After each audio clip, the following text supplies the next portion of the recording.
வாழ்வோம் வாழ்விப்போம். நான் உங்க சுசி. மனித தத்துவம். மனிதன் என்பவன் இனத்தால், நிறத்தால், மொழியால் பிரிவினை அற்றவன் என்றும், மனிதனுக்கு மனிதன் மாற்றம் என்பது இயற்கையால் இல்லை என்றும், செயற்கையால் உருவாகின்றது என்றும் இறைவன் ஞானவெளி மெய்பிரான் ஞானசித்தர் அவர்கள் கூறும் தத்துவத்தை அனைவரும் இணைந்து கேட்போம். வாருங்கள், வாழ்வோம் வாழ்விப்போம். எல்லா இடங்களிலும் காற்று நிறைந்த மண்டலத்தில் பூமியின் மண் இருக்கின்ற இடங்கள் எல்லாம் வாழ்கின்ற உயிர் தத்துவம். மனித தத்துவம் என்பதை விட உயிர் தத்துவம் என்று உரைப்பது சிறப்பு. ஏனென்றால் வாழ்கின்ற உயிர்கள் அத்தனையும் சில கர்மத்தை முன்னிட்டே, சில கடமையை முன்னிட்டே வாழ்கின்றன. அதற்கு சில காலங்கள் வழங்கப்பட்டிருக்கின்றன. அந்த காலத்திற்குள் அது தன்னுடைய பிறப்பையும் இறப்பையும் அமைத்துக் கொண்டு அதற்கு இடைப்பட்ட காலத்தில் ஒரு வாழ்க்கையை வாழ்கின்றது. இது மற்ற உயிர்களை விட மேம்பட்ட ஆறறிவு படைத்தவன் மனிதன் என்ற தத்துவத்தால் அனைத்து தத்துவங்களையும் மனிதனே உணர்ந்து ஆக்கவும் அழிக்கவும் செய்கின்றான் என்ற விதத்தில் நாம் மனித தத்துவத்தை மட்டும் மேம்போக்காக எடுத்துக்கொண்டு மற்ற உயிர்கள் தத்துவத்தையும் இதனுள் கலந்து அனைத்து உயிர் தத்துவத்தையும் நாம் ஆதரிப்பதாகவே இந்த ஞானவெளி ஆனந்த பீடத்தினுடைய கோட்பாடு அமைகின்றது. இங்கு மனிதன் என்பவன் நிறத்தால், இனத்தால், மொழியால் பிரிவினை அற்றவன். இடத்திற்கு தக்கவாறும் மொழிக்கு தக்கவாறும் தான் வாழ்கின்ற சூழலுக்கு தக்கவாறும் சில கொள்கை கோட்பாடுகளை மாறியிருக்கலாமே தவிர மனிதன் என்ற பிறப்பு, மனிதன் என்ற உருவமைப்பு, மனிதன் என்ற கட்டமைப்பு எந்த விதத்திலும் மாறவில்லை. அவன் சுவாசிக்கின்ற அளவேதான் இவனுடைய சுவாசம். அவனிடம் இருக்கின்ற இரத்தத்தினுடைய தன்மைதான் இவனுடைய இரத்தத்தின் தன்மை. அவனிடம் இருக்கின்ற அறிவுத்திறன் அதே அறிவுத்திறன் தான். ஆனால் பயன்படுத்தும் விதம் வேறு. இதுதான் மாறுபடுமே தவிர மனிதனுக்கு மனிதன் மாற்றம் என்பது இயற்கையால் அல்ல, செயற்கையால் உருவாகின்றது. இவன் ஏற்றுக்கொள்கின்ற தத்துவத்தை பொறுத்து, இவனுடைய கொள்கையை பொறுத்து, இவனுடைய குறிக்கோளை பொறுத்து வாழ்க்கை அமைகின்றதே தவிர மனிதனிடம் மேம்பாடு அல்ல. பொருளாதார ரீதியாக உயர்ந்தவன் தாழ்ந்தவன் என்று பார்ப்பது எல்லாம் வாழ்கின்ற காலத்தில் நாம் வைக்கின்ற வழக்கு சட்ட திட்டங்கள் தான். ஒரு இடத்தில் வெள்ளிக்கு மதிப்பு அதிகம் கொடுத்திருக்கின்றார்கள் என்றால் அவன் வெள்ளி கட்டியை நிறைத்து வைத்திருப்பான். ஒரு ஊரில், ஒரு நாட்டில் தாமிரத்திற்கு அதிக மதிப்பு, இரும்பிற்கு அதிக மதிப்பு கொடுக்கின்ற பொழுது அங்கு வாழ்கின்ற மக்கள் எல்லாம் இரும்பை அதிகமாக சேகரித்து வைத்திருப்பார்கள். அப்பொழுது தங்கத்தை மூலதனமாக வைத்து வாழ்கின்ற ஊரில் வாழ்கின்ற மக்களுக்கு அந்த இரும்பையோ தாமிரத்தையோ சேகரித்து வைத்திருக்க பார்க்கின்ற பொழுது அது ஒரு பொருளற்றத்தனமாக காணப்படும். எனவே இந்த நீதிகள், கோட்பாடுகள், சட்டங்கள், திட்டங்கள் என்பது எல்லாம் மனிதனால் செயற்கையாக உருவாக்கப்பட்டு காலத்திற்கு காலம், இடத்திற்கு இடம் மாறுபடும் தன்மை வாய்ந்தது.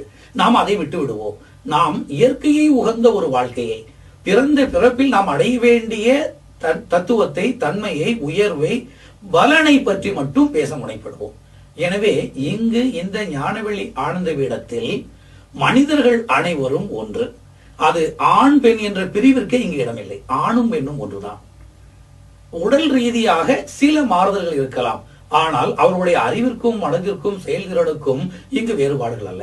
எனவே ஆண் பெண் என்ற இரு பால் பிரிவு அற்று மனிதன் என்ற ஒரே நோக்கோடு அனைத்து மனிதனுக்கும் அடையக்கூடிய தத்துவத்தை, அவன் பெற வேண்டிய வழிமுறைகளை காட்டுவது இந்த ஞானவெளி ஆனந்த பீடத்தினுடைய கோட்பாடாக, சட்ட நீதிகளாக அமைகின்றது. இங்கு சட்டதிட்டங்கள் வகுக்கப்பட்டதை பின்னாடி நாம் உரைக்கின்றேன். ஆனால் அதற்கு முன்னாடி இதனுடைய தேவையை தெரிய வேண்டும். இதனுடைய தேவை என்ன? மற்ற இடங்களில் இல்லாத சட்டதிட்டங்களா என்ற கேள்வி வரும். ஒரு பொருள் புதிதாக, ஒரு ப்ராடக்ட் அல்லது ஒரு தத்துவம் புதிதாக வருகின்ற பொழுது இருக்கின்ற தத்துவத்தை சார்ந்தவர்கள் இதைவிட இது என்ன பெரியது என்ற ஒரு கேள்வியை கேட்பார்கள். அல்லது இந்த பொருள் தேவைதானா, இந்த தத்துவம் தேவைதானா என்பார்கள். அந்த மனிதர்களை எடுத்துக்கொண்டால் அதில் ஒரு 3 தரமாக பிரிக்கலாம். ஒன்று, உடனடியாக இதை ஏற்றுக்கொள்பவர்கள். இன்னொருவர் அதை உரசி பார்த்து ஏற்பவர்கள். மூன்றாவது தரத்தை சார்ந்தவர்கள் எந்த விதத்திலும் ஏற்றுக்கொள்ள மாட்டார்கள். அவர்கள் தான் பிடித்ததையே பிடித்துக் கொண்டிருப்பார்கள். இப்படி 3 விதமாக அந்த மனிதர்கள் எடுத்துக்கொள்ளலாம். இது தவறு என்று உரைப்பதற்கும் இல்லை. ஏனென்றால் அவரவர்கள் தகுதிக்கு தக்கவாறுதான் அவர்கள் எதையும் ஏற்றுக்கொள்ள முடியும். அனைவரும் அனைத்து பொருளையும் வாங்கிவிட முடியாது. அவர்களிடம் இருக்கக்கூடிய தகுதி, அதாவது பொருளாதாரத்தால் எடுத்துக்கொள்ளலாம், மனதால் எடுத்துக்கொள்ளலாம், பண்பாட்டால் எடுத்துக்கொள்ளலாம், அறிவு புலமையால் எடுத்துக்கொள்ளலாம். எனவே அவர்கள் ஏற்றுக்கொள்வது என்பது, ஏற்றுக்கொள்ளாது என்பதும் ஒரு புறம்.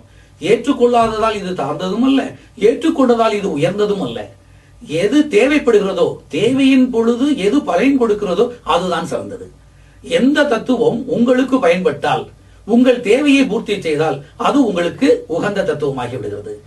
அத்தோடு இன்னொன்று சிந்திக்க வேண்டும். நமக்கு பயன்படுகிறது என்றவுடன் அது உயர்ந்தது என்று மட்டும் சிந்தித்து விடாதீர்கள்.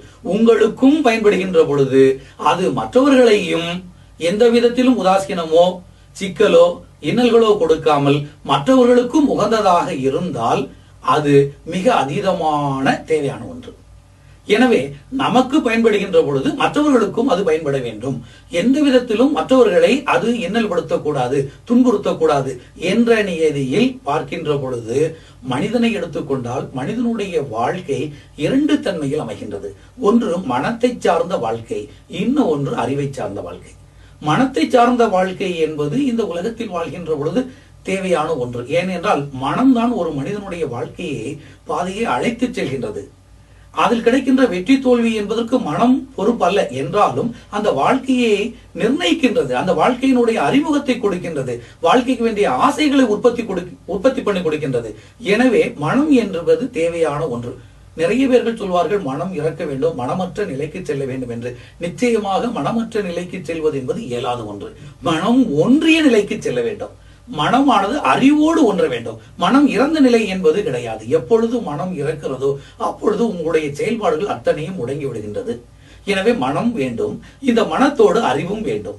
அந்த அறிவு என்பது தன்னிலை அறிவு, புறநிலை அறிவு என்று இரண்டு நிலையாக எடுத்துக்கொள்ளலாம். தன்னிலை என்றால் தன்னை பற்றிய தெளிவு, தன்னை பற்றிய அனைத்து தன்மையும் உணர்ந்தது. அதே நேரத்தில் புறத்தை பற்றிய தன்மை வேண்டும். ஒருவன் ஒரு வீட்டில் இருக்கின்றான், ஒரு வீட்டில் வசிக்கின்றான் என்கின்ற பொழுது தன் வீட்டு வசதியை மட்டும் பார்த்து கொண்டு இருந்தால் அது ஒரு தவறான கோட்பாடு. தன் வீட்டில் இருக்கின்ற குப்பைகளை எல்லாம் எடுத்து வெளியில் தான் நான் போடுகிறேன் என்று அவன் சொல்லலாம். அந்த வெளியில் போடுவது அடுத்த வீட்டினுடைய வாசலில் விழுகின்ற பொழுது அது பொது நியதிக்கு தப்பாய் விடுகின்றது. எனவே நமக்கு பயன்படுகின்றது, நமக்கு தேவை என்பது ஒருபுறம் இருந்தாலும் அது மற்றவர்களுக்கும் பயன்படும் விதமாகவும் மற்றவர்களை புண்படுத்தாத விதமாகவும் இருக்க வேண்டும். இதை ஒரு மனிதன் சிந்திக்க வேண்டும். அவருடைய தத்துவங்கள் எல்லாம் எந்த தத்துவமாக இருந்தாலும் அந்த தத்துவம் அவர்களுக்கும் பயன்பட்டு பிறருக்கும் பயன்படும்வாறு இருந்தால் அது ஒரு பொது நியதி, உலகளாவிய நியதி. அது எல்லாராலும் ஏற்றுக்கொள்ளப்படக்கூடிய நியதி. யாராலும் அதை புறக்கணிக்க முடியாத வகையில் அது ஆளுமை பண்ணும் என்ற விதத்தில் இந்த கோட்பாடு மனிதர்கள் எந்த மனிதனாக இருந்தாலும், மனிதனுக்கு பசி என்பது எல்லா மனிதனுக்கும் உண்டு, மனிதனுக்கு விழிப்பு என்பது எல்லா மனிதனுக்கும் உண்டு, தேடுதல் என்பது எல்லா மனிதனுக்கும் உண்டு, பிரச்சனை என்பது எல்லா மனிதனுக்கும் உண்டு. அவனவன் பிரச்சனைக்கு உரிய வழிகளை சொல்லி அவன் வாழ்ந்த விதத்தில் ஏற்பட்ட இன்னல்களை இடர்களை சுட்டிக்காட்டி அவன் வெற்றி பெறுவதற்குரிய வழிமுறைகளை காட்டி அவன் பிறந்ததின் நோக்கத்தையும் இறந்தவின் அடைய வேண்டிய பதவிகளையும் பற்றி சுட்டிக்காட்டுவதே இந்த ஞான